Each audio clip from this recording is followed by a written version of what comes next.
Here's what's in the $1.75 trillion economic plan Biden will try to sell to his party. The $1.75 trillion proposal focuses on care for families, addressing the climate crisis, expanding access to health care, lowering costs for the middle class, and tax reforms. The president on Thursday morning headed to Capitol Hill to pitch his framework to the House Democratic Caucus and will later deliver remarks from the White House to make his case to the American people. His agenda still hangs in the balance and faces an uncertain fate in Congress.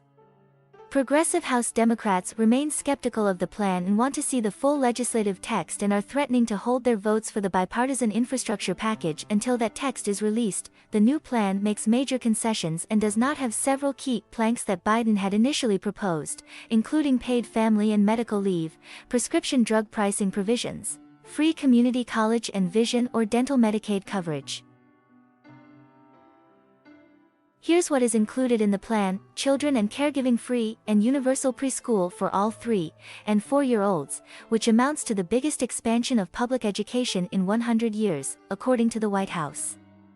It would include funding for 6 years, expanded access to high-quality and affordable child care to about 20 million children per year, with funding for 6 years. Combating the climate crisis. The largest portion of the framework focuses on climate and would include the largest legislative investment in combating climate change in U.S. history, according to the White House. White House officials say the framework Biden is set to lay out will put the U.S. track to Biden's Paris Agreement goal, a 50 to 52% reduction in greenhouse gas emissions below 2005 levels by the end of the decade.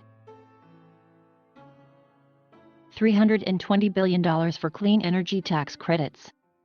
This includes 10-year expanded tax credits for utility-scale and residential clean energy, transmission and storage, clean passenger and commercial vehicles, and clean energy manufacturing. $105 billion to address extreme weather, pollution in communities, and the creation of a civilian climate corps to conserve public lands and bolster community resilience.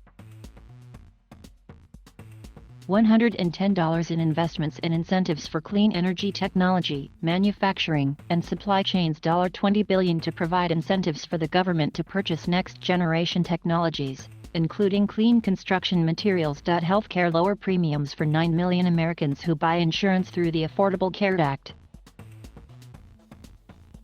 Close the Medicaid coverage gap and deliver health care coverage through Affordable Care Act premium tax credits to certain uninsured Americans. Expand Medicare coverage to include hearing services. Lowering costs for middle class. $150 billion to expand access to affordable housing. The plan would allow the construction, rehabilitation, and improvement of more than 1 million affordable homes. Extend the expanded earned income tax credit for about 17 million low-wage workers. Increase the maximum Pell Grant by $550 for more than 5 million students enrolled in public and private, non-profit colleges, and expand access to Dreamers. Expand free school meals to 8.7 million children during the school year, as well as provide a $65 per child per month benefit to the families of 29 million children to purchase food during the summer.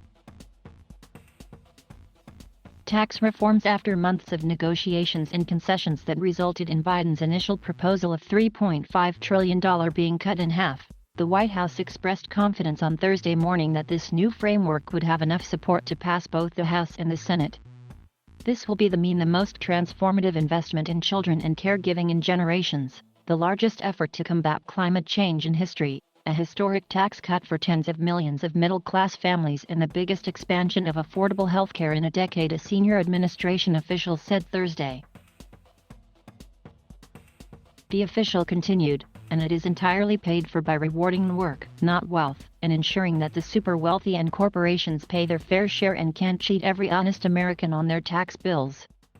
This story has been updated with additional information about the framework.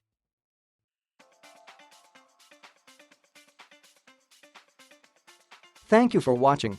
Please subscribe.